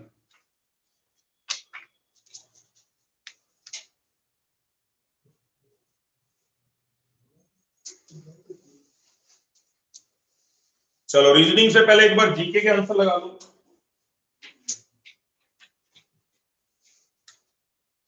हाँ जी, जीके के आंसर लगाओ। क्वेश्चन नंबर 1 से जीके वाली वर्कशीट निकाल ली। तो ये निकिता शर्मा के 10 नंबर हैं भाई, प्रियंका जिंदल के 11 हैं। तो ठीक है, टेस्ट 11 बता रही है प्रियंका, ठीक है जी। जीके के आंसर लगा लो। क्वेश्चन नंबर 1 से 1 4 4 4, पांचवें से 1 4 1 1, नौवें से 1 4 4 1, 13वें से 4 4 2 1, 17वें से 4 4 4 2, 21वें से 1 4 4 4, 25वें से 2 1 4 1, 29वें से 1 4 4 4, 33वें से 3 3 4।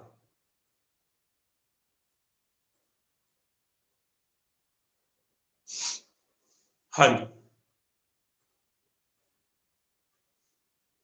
ठीक है। तो जीके में फटाफट स्कोर काउंट करो। जीके के ये क्वेश्चन जरूर याद कर लिया करो। एक तो ये डेली आप लोगों के पास शीट आ रही है 35 क्वेश्चन की, दूसरी आप लोगों के पास डेली वीडियो आ रही है नंदन सर की। तो वीडियो आप लोग बच्चों का काफी अच्छा रिस्पॉन्स है, वीडियो बच्चे जरूर देखते हैं और उसके बारे में ग्रुप में डिस्कशन भी करते रहते हैं। हाँ जी, तो ये स्कोर आया है आज। प्रिया मित्तल के 21 नंबर है, पायल गोयल के 24 है, निकिता शर्मा के 23 हैं, चेतना सिंह के 21 हैं, पूजा इंदौरा के 21 हैं, अंकिता गोयल के 25 हैं, दिव्या वर्मा के 25 हैं, यशिका के 30 नंबर है। यशिका बहुत बढ़िया भी, अगर आपने ये जेन्युइन स्कोर बताया अपना तो। शरणप्रीत के 24 हैं, पल्लवी गोयल के 20 हैं, बलराज के 21 हैं। थोड़ा सा स्कोर जीके का अपना बढ़ाओ, जीके में अच्छा स्कोर किया करो, ठीक है। ईशु के 21 हैं, प्रिया सिंगला के 26 हैं, रमनदीप कौर के 13 हैं, नैन्सी ने लिखा है 11 सही है 23 में से, तो बाकी 12 भी कर लेने थे नैन्सी, उसके लिए किसने रोका था आपको। लवप्रीत के 25 हैं, सुनील गर्ग के 12 हैं। तो सुनील जी थोड़ा मेहनत करो, जीके के अंदर स्कोर अगर इतना कम रह रहा है। रोशनी सिंह के 22 हैं, निकी कौर के 29 हैं। जीके में बहुत जरूरी है कि भी हम सही टाइम पे क्वेश्चन करें, मतलब सही टाइप के क्वेश्चन हम लोग पढ़ें। अभी जो आपका ये जीके का पेपर चल रहा है, ये ठीक चल रहा है मैटर क्या। हाँ जी, जीके के जस्ट बाद इंग्लिश का पेपर निकाल लो।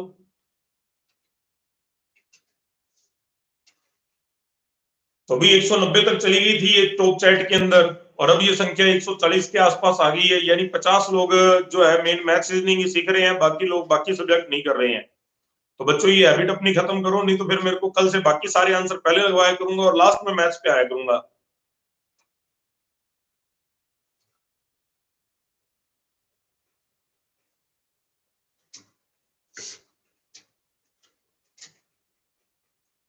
हाँ जी, तो आज काफी बच्चे रिप्लाई कर रहे हैं, क्योंकि कल मैंने कुछ बच्चों को ग्रुप में से रिमूव कर दिया था, और हुआ ये कि बाई चांस जिन जिन को रिमूव किया था वो सारे क्लास लगा रहे थे। तो बच्चों ने बाद में काफी रिक्वेस्ट करी थी बैच में उसमें ग्रुप में ऐड करो। हालांकि ऐड सभी को कर लिया है, लेकिन जिन जिन को रिमूव किया ना बाई चांस ही रैंडमली, वो सारे वही थे जो मतलब क्लास लगा रहे थे। तो आज वो लोग बढ़ चढ़ के रिप्लाई कर रहे हैं। चलो इंग्लिश के आंसर लगाते हैं।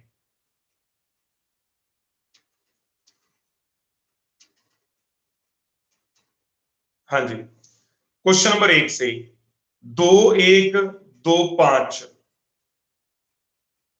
पांचवें से 2 4 3 1, नौवें से 4 3 2 5, 13वें से 2 4 4 2, 17वें से 4 3 4 5, 21वें से 2 4 1 3, 25वें से 3 3 4 4, 29वें से 5 2।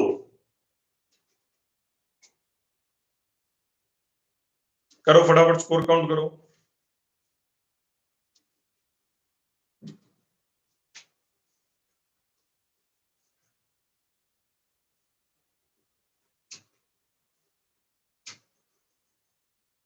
तो 30 में से विजय के 18 हैं, हरदीप के 18 हैं, अंकुश जिंदल के 26 नंबर हैं, बहुत बढ़िया भी अंकुश। प्रिया मित्तल के 20 हैं, जयदीप के 16 हैं, गुरदीप सिंह के 18 हैं, नैन्सी मल्होत्रा के 19 हैं, सुखराज के 18 हैं, साहिल जैन के 20 हैं, रमनदीप के 21 हैं। तो इंग्लिश में एक्चुअल में इतना ही स्कोर रह पाता है। नेहा गर्ग के 18 हैं, राजदीप के 19 हैं, भावना के 26, युक्ति के 21, सनी जिंदल के 20, शरणप्रीत कौर के 21 हैं, राजप्रीत कौर के 18 हैं, शालिनी के 18, अभिषेक के 17, परम सिद्धू के 18, सनिया के 19 हैं, चेतना सिंह के 20 हैं, मोहित गर्ग के 19 हैं, सतवीर के 15, पूजा इंदौरा के चलो पीछे चले गए नंबर, और सुनीता गर्ग के 22 हैं, साजन के 23 हैं, अविका के 18 हैं, नेचर लवर के 21 हैं, निकी कौर के 21 हैं, शानू के 22 हैं, सिमरन के 19 हैं, धर्मानंद के 21 हैं। चलो बहुत बढ़िया। पूजा शर्मा के 16 हैं और शानू के 22 हैं। शानू ये बार बार क्यों टाइप कर रहे हो स्कोर अपना? आगे बढ़ते हैं। अब अपने ये रीजनिंग के पेपर के आंसर लगा लो क्वेश्चन नंबर 1 से। 4 4 4 4, 5वें से 5 5 4 3, 9वें से 5 4 3 5, 13वें से 3 3 4 5, 17वें से 5 3 3 2, 21वें से 2 2 2 3, 25वें से 4 2 5 1, 29वें से 5 3 1 3, 33वें से 3 5 5 5, 37वें से 3 2, 3 2। करो फटाफट स्कोर काउंट करो।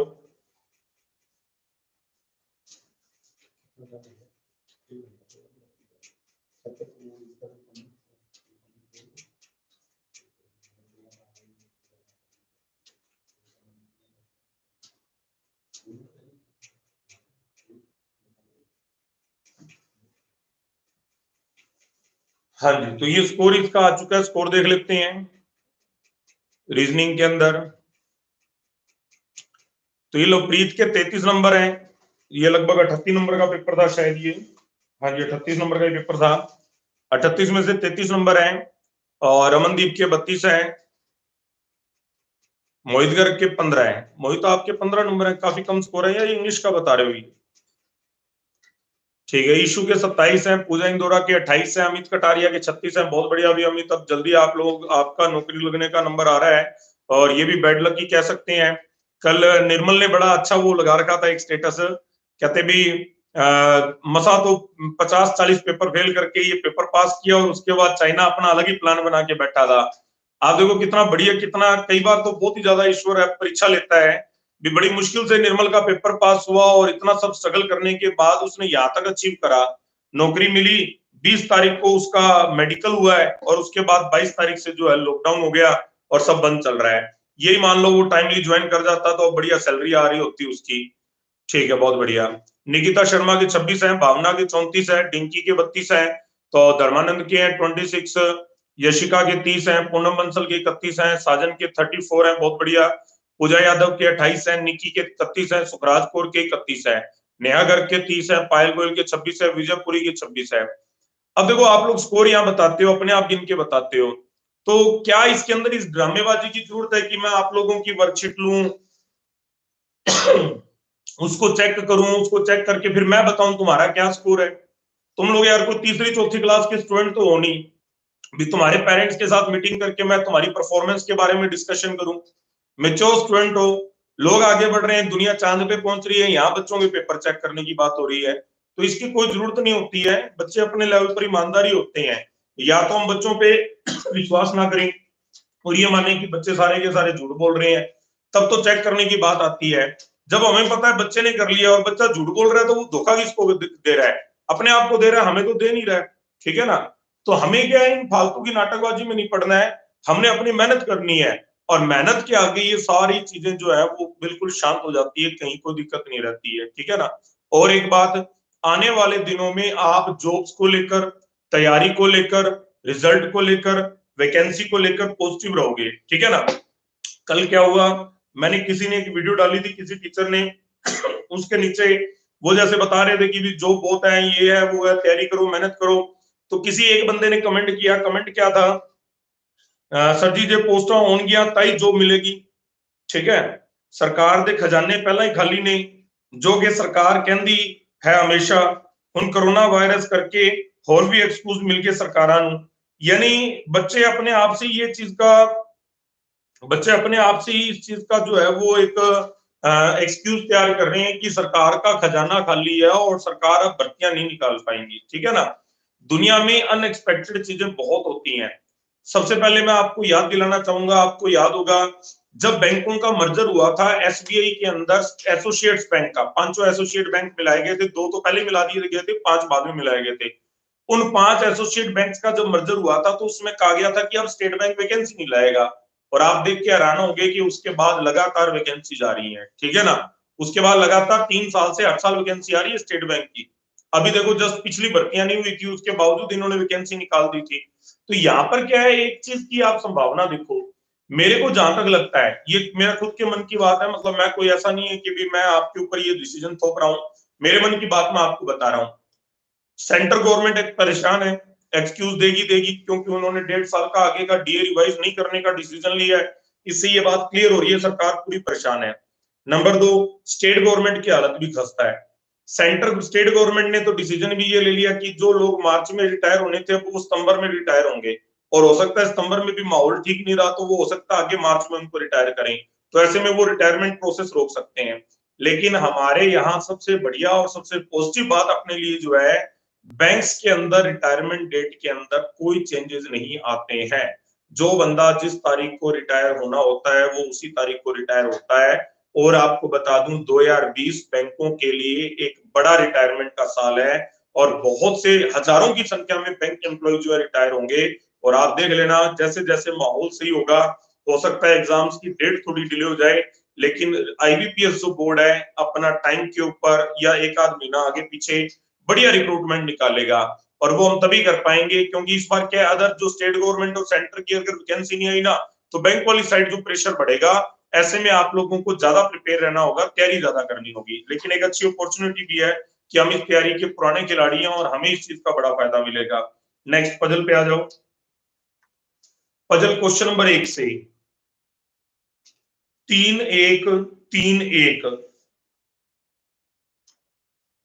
पांचवें से 3-4 3-4 नौवें से 2-5-4-1 13वें से 3-5-4-2 13वें से 3-5-4-2 17वें से 3-2-1-3-4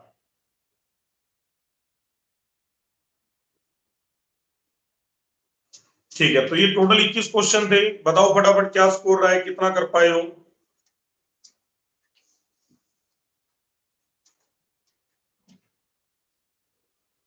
तो ये गुरी ने बताई है 17 नंबर रही है इनके, बहुत बढ़िया। लवप्रीत के 16 है, सनी जिंदल 3 पजल बना पाई है, यानी 15-16 का स्कोर रहा होगा। लवनीश के 13-16 नंबर रहे हैं। साजन के सारे सही हुए हैं, बहुत बढ़िया। सुखराज के 18 है, पूजा यादव की 20 है, रोशनी के 15 है, मोहित गर्ग के 20 है, युक्ति के 16 है, शरणप्रीत के 16 है, बाबू बंसल के 18, निकिता शर्मा 16, प्रिया सिंगला 16। तो ज्यादातर लोग ये 3 अरेंजमेंट बना पाए हैं और सबका सेम सही स्कोर है। जिनके कोई 2-4 बच्चे चारों अरेंजमेंट बना पाए हैं।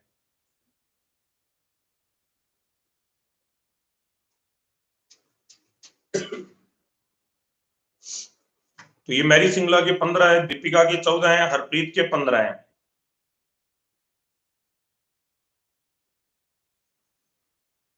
तो आप लोगों ने एक चीज जरूर नोटिस करी होगी कि भी हम लोग यूट्यूब पे आपको पता ही है लगभग 15 दिनों से हैं, और 15 दिन के अंदर ही अपने यहाँ लगभग 3000 के आसपास सब्सक्राइबर हो गए हैं।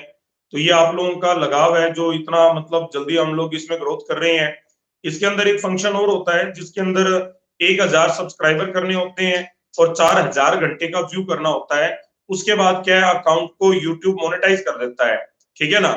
और उसके बाद जो है वो पर ऐड आने लग जाती है और ऐड के बाद पैसा आने लग जाता है। हालांकि हमारा यूट्यूब पे शुरू करते समय ऐसा कोई टारगेट नहीं था, लेकिन आप लोगों ने जो वीडियोस को कंप्लीट देखा और अभी हम लोगों की जो लाइव क्लास का इफेक्ट पड़ रहा है, वो इफेक्ट ये है कि हमने सिर्फ 8 दिन के अंदर, सिर्फ 8 दिन यूट्यूब पे, सिर्फ 8 दिन के अंदर अंदर हमने 1000 सब्सक्राइबर और 4000 घंटे का जो यूट्यूब का टारगेट है वो पूरा कर दिया। अब अपना अकेडमी का जो अकाउंट है वो मोनेटाइज हो गया है, ठीक है ना। ये बात की बात है, भी इसमें क्या पैसा आएगा आएगा नहीं आएगा हमें फर्क भी नहीं पड़ता। 10-15 हजार रुपया कोई आ भी गया, कोई 20-50 हजार रुपया आ भी गया, आपको पता अपने को इन चीजों से कोई फर्क नहीं पड़ता, ठीक है ना। लेकिन बात ये है कि जो आप लोगों की एक अटैचमेंट है अकेडमी के प्रति, उसका बड़ा बेनिफिट अपने को मिल रहा है, ठीक है ना। बच्चे दूर दूर से ज्वाइन कर रहे हैं, ऑनलाइन वीडियोस का फायदा उठा रहे हैं, ठीक है ना। और बच्चे जिनको इस शीट्स की वैल्यू पता है, जिनको पता है ये क्वेश्चंस का लेवल क्या है, ठीक है ना। अभी जैसे अपने देखा देखी बहुत से लोग हैं, इसको प्रयास करेंगे, लेकिन यहाँ पर बात आ जाती है थोड़ा डेडिकेशन और मेहनत की। तो यहाँ पर बड़े बड़े वादे करने से काम नहीं चलता, मेहनत करने से काम चलता है, ठीक है। तो आज का अपना स्कोर यही था, सारा आंसर सारे लग चुके हैं। क्लास ठीक रही होगी आज की, उम्मीद है। और बात जो शुरुआत के अंदर आप लोगों को एक मोटिवेशनल स्टोरी सुनाई जाती है, उसको जरूर दिन भर याद रखा करो, क्योंकि अगले दिन तो नई स्टोरी आई जाती है, ठीक है ना। कम से कम उस एक दिन को जरूर याद रखा करो और घर वालों से भी इसको शेयर किया करो। कल कुछ एक नए बच्चे और जुड़े ओल्ड टेस्ट बैच के, और ओल्ड टेस्ट बैच के उन बच्चों का कहना था कि सर कितने दिनों से आप ये क्लास चला रहे हो, तो हमें तो पता ही नहीं लगा। यानी कुछ बच्चे ऐसे भी हैं जो ज्यादा संपर्क में नहीं रह पाते हैं, ठीक है ना। तो ऐसे में अगर आप लोगों को पता हो तो आप लोग उनको इन्फॉर्म कर दिया करो, ताकि वो भी इस क्लास का फायदा उठा सकें। और ये इस फेवर में नहीं कि हमारे सब्सक्राइबर बढ़ जाएंगे, हमारे 4000 हो जाएंगे, 5000 हो जाएंगे, हमें कोई फर्क नहीं पड़ता 4-5 हजार से, ठीक है ना। हमने कभी परवाह नहीं करी। आज तक हम लोगों ने अपनी वेबसाइट ही नहीं बनाई, हमारा शौक ही नहीं है ज्यादा ये ऑनलाइन नाटकबाजी करने का, ठीक है ना। हम तो अपने आप में रहते हैं कि भाई ठीक है, बढ़िया अपना रिजल्ट आ जाए, मेहनत उतनी करते हैं, ठीक है ना। तो चलो एक तो कल का बता दो, कल क्लास रखनी है क्या? हाँ, तो मेरे को लगता नहीं कल तुम पढ़ पाओगे, लास्ट संडे भी अपनी स्ट्रेंथ नहीं रही थी, ठीक है। तो कल की अपनी क्लास नहीं रहेगी, कल हम लोग छुट्टी रखते हैं। और अब मंडे से आप, मंडे को आप लोगों से मिलते हैं, और मंडे की जो अपनी टाइमिंग है वो बिल्कुल सेम रहेगी, यही 9:30 बजे।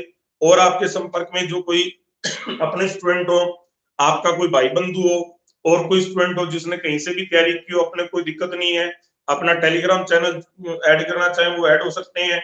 अपने किसी बॉयज के या गर्ल्स के ग्रुप में ऐड होना चाहें बच्चे, तो उसमें भी ऐड हो सकते हैं, कोई दिक्कत वाली बात नहीं है। तो अपने को कोई इस बात में परेशानी नहीं है कि कोई बच्चा कहाँ से आ रहा है कहाँ से नहीं।